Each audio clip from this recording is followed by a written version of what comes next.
সবগুলো ক্রাইসিস দেখছি, কোনো রাষ্ট্রপতি, কোনো সেনাপ্রধান তার নিয়োগকর্তাকে সমর্থন করতে পারেনি ইন রিয়েল ক্রাইসিস। এটা হলো বাস্তবতা। আপনারা রাষ্ট্রপতির সামনে কি চ্যালেঞ্জ দেখছেন? না, রাষ্ট্রপতি তো প্রাইম মিনিস্টার না, চ্যালেঞ্জ তো প্রাইম মিনিস্টারকে নিতে হবে।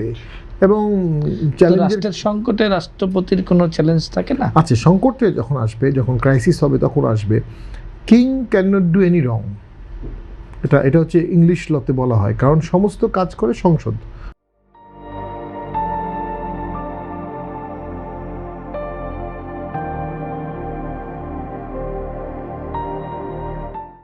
কিং বা কুইন যা আসবে, পরবর্তী জাতীয় সংসদ নির্বাচন আয়োজনের ক্ষেত্রে তো রাষ্ট্রপতির একটি ভূমিকা থাকবে। এখন পরবর্তী ইলেকশনে এটা সবাই মনে করে, সেনাপ্রধান এবং রাষ্ট্রপতি সব সরকারই মনে করে ক্রাইসিসে তার পক্ষে কাজ করবে।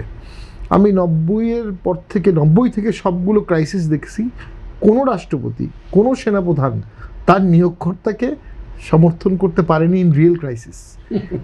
এটা হলো বাস্তবতা। এবং আসলে সে ক্ষমতাও মনে হয় পুরোপুরি তাদের নাই, ডিফেক্টো ডিজুরে। এটা একদমই হয় না। বিশেষ করে সেনাপ্রধান তো অতীতে হয়নি। যেন এরশাদ সাহেবও যাকে সেনাপ্রধান করেছিলেন, ও তার কাছে উনি কোনো হেল্প পাননি ক্রাইসিসে। কারণ আসলে উনি নাকি ধরেননি, এখনই ধরেননি, না করে দিচ্ছে। আসলে অনেক সময় জনগণ যখন নেমে যায়, তখন আসলে জনগণের বিরুদ্ধে কেউই দাঁড়াতে চায় না, পারে না। এটা একটা বাস্তবতা। সেই জন্য যোগ্য লোককে দেওয়া ভালো সব দিক থেকে।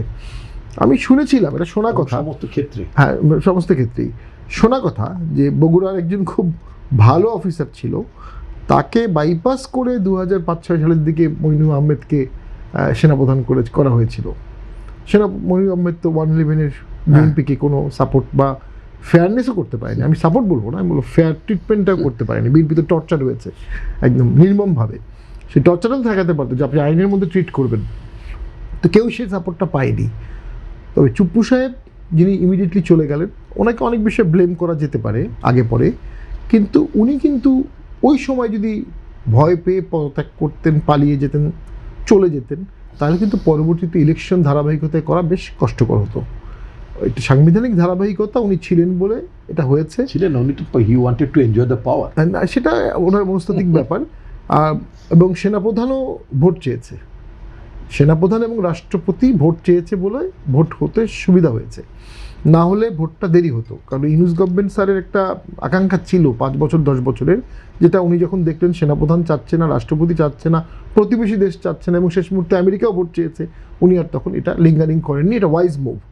একটা ছোট ডিফেক্ট তার রয়ে গেছে, সেটা হচ্ছে উনি যখন ক্ষমতায় আসবেন, শপথ নেবেন, কিসের ভিত্তিতে শপথ নেবেন, তখন সুপ্রিম কোর্টের রেফারেন্স নেয়, যেটা রিপন ভাই রেফারেন্স নেওয়া হলো।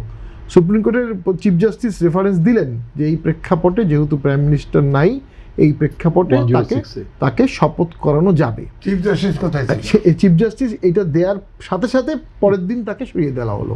ওই দিন ছিল, কিন্তু ওইটা একটা ঘাটতিও আছে, কারণ এই 106-এর রেফারেন্সটা ওপেন কোর্টে হতে হয়।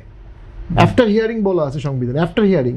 এবং আগে রেফারেন্স আমি দুটো ছিলাম, আমি নিজেও আগে লয়ার হিসেবে ছিলাম। বিডিআর হত্যাকাণ্ডের ব্যাপারে ওপেন কোর্টে অ্যামিকাস কিউরি দিয়ে হিয়ারিং হয়েছে। এইখানে যে হিয়ারিং হয়েছে এটা কোনো রেকর্ড নাই, এই রেফারেন্সটা ফাইলও আছে কিনা আই ডাউট। যেদিন এটা দিয়ে দিল, ওই দিনই চিফ জাস্টিসের পারপাস শেষ। পরের দিন আক্তার সাহেব রেখে সুপ্রিম কোর্ট দখল করলেন, চিফ জাস্টিস রিজাইন করলেন, চলে গেলেন, ফিনিশ। ওখানে একটা প্রবলেম হলো, শপথের কথা বলা হয়েছে, টেনুর নিয়ে তো কিছু বলা হয়নি। কারণ সংবিধান যদি আপনি পড়েন, সংবিধানের সমস্ত জায়গায় বলা আছে সংসদ না থাকিলে 90 দিন, আর অ্যাক্ট অফ গড হলে আরও 90 দিন, সর্বোচ্চ 180 দিনের বেশি উইদাউট পার্লামেন্ট দেশ চলতে পারে না।